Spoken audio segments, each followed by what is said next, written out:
How to use a dictionary. Check these 12 steps. 1. Choose the right dictionary for your needs.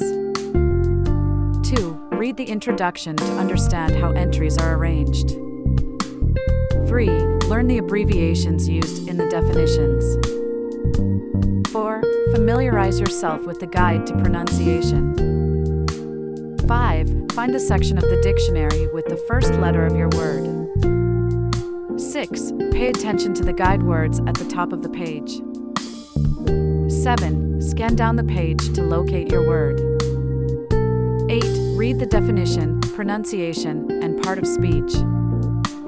9. Look for synonyms, antonyms, and related words. 10. Consider using an online dictionary for convenience. 11. Use the dictionary to find other useful information and facts related to your search. 12. Have fun, open the dictionary at any page and read, or play dictionary games with friends. Share your feedback in the comments.